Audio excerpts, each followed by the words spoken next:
Roots Youth. So, Pastor Kevin here. How you doing? Happy Wednesday. I was talking with Kamaya, and if you saw her Devo on Instagram, hope you did. It's great. However, we both realized we have a hard time stopping talking when we're talking about something we like to talk about. So, I'm going to begin at the end and work my way back to the front to keep myself accountable. Number one, what's been good in my life? Well, a couple of things. Not only is making food with kids always interesting, but listening to kids is unique as well. You may not have small children in your house, you may have adults. If you have adults, I'll talk to that in just a moment, but if you have small kids, ones younger than you, if you just let them speak, you'll hear some interesting things. One from my daughter this morning, Cinnamon Toast Crunch around her bowl.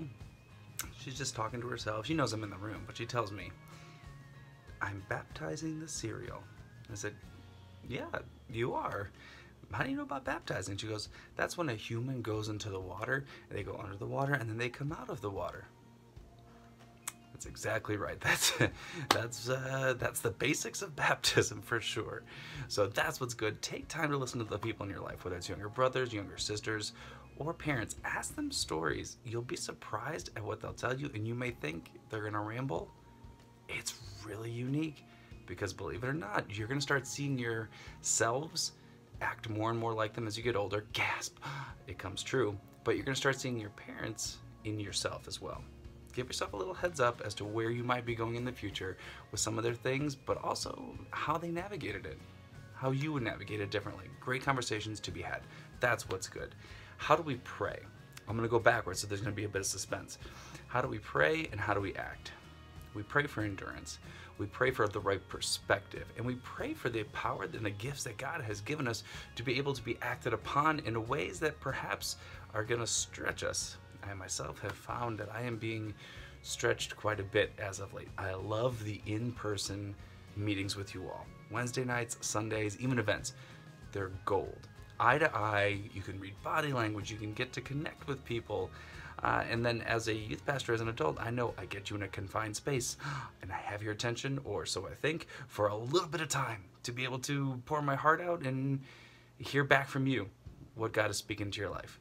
Those are goals. So it's being stretched in me to have to be able to communicate a little bit more digitally. And we have our Zoom call tomorrow at 1 p.m., although it's going to be today, so it's Wednesday, because I'm doing this the night before. Wednesday, today, 1 p.m. Your parents have the emails. If you don't have it, email me and I can send that out, all right? We'll make sure to have that up at 1 p.m. We'll go for an hour or so, and we'll hang around and see what's good after that. Why are we acting and why are we praying for endurance to be able to act with the gifts God has given us? Well, we go to Daniel chapter 5, and I've been reading there. I just find Daniel so interesting.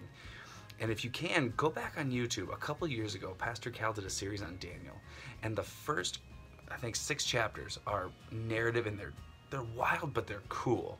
The last 6 chapters have to do with eschatology, the end times. Also wild, also cool, but kind of like 2 different things put together, okay? So chapter 5, get this.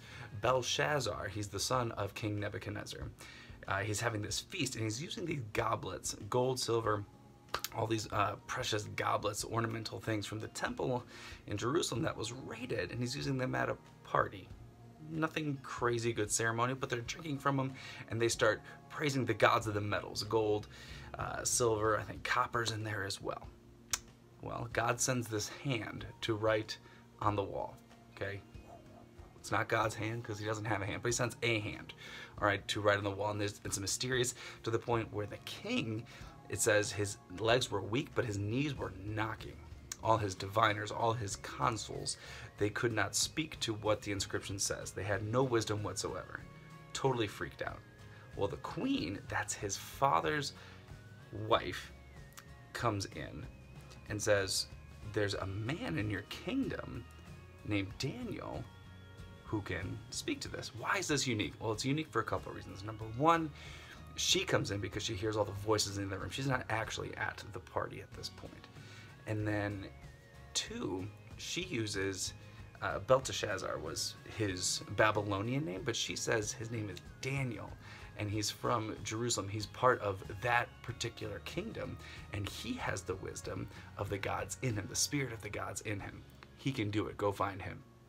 They go get him. He brings him back. And Belshazzar, the king, that's Nebuchadnezzar's son, who, if you read the first couple chapters, you see what happens to Nebuchadnezzar up and down. And it's wild. And how Daniel's been stable and sturdy through that entire process, right? They get Daniel. They bring him in. They say, if you do this, we're going to put a chain around your neck. You're going to be the third highest ruler in all the kingdom. Daniel's first response is, you can keep all your rewards. Nevertheless, I will interpret it for you. And he does. Basically says your days are numbered and you have been found wanting on the scales. Okay, so not a great inscription, but at least the king has an interpretation. That very night the king dies. Okay, and there's a new ruler in Babylon, okay? Daniel came out of Jerusalem, outlasted one king, outlasted two kings. And it's not so much this Game of Thrones type thing where you just have to outlast, okay? Or Survivor, outlast, outwit, outplay. However, Pastor Luke knows how that game goes.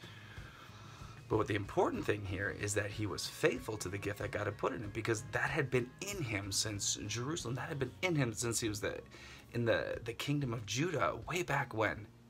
It had been there. He had never stopped using it for God's glory. Even when he had to eat vegetables, even when he had to abstain from idol worship, he never wavered. He had the endurance and the mindset to think, whatever's going to come, I'm going to do it the right way.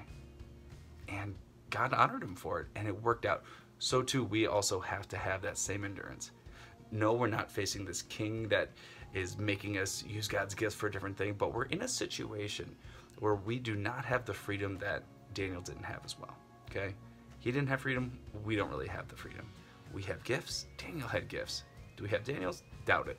We have other things. So we have to be able to use it in a way that's going to impact God's kingdom here and now, okay?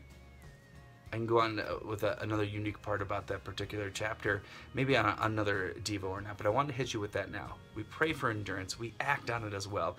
We keep taking small steps, okay? Stay right here. So I'm in my study, right? Do you know what this is? Okay.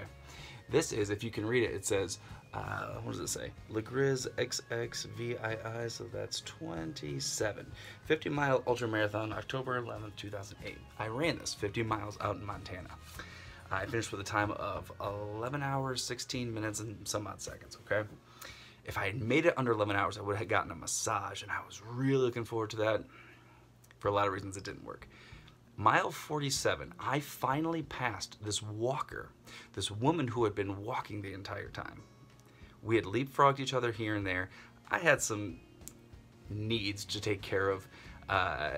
Ironically, the use of toilet paper, which is so in demand now, would have come in handy back then as well.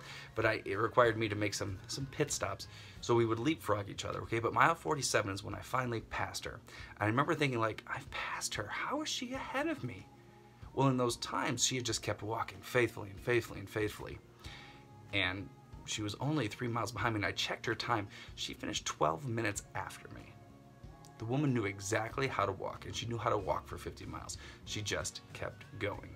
Because there's really no other alternative except to hop in a Jeep, call it quits, and you're done. Okay, there's grizzlies, there's mountain lions, and you're on the side of a mountain on a logging road. You're not going to go anywhere. There's no towns.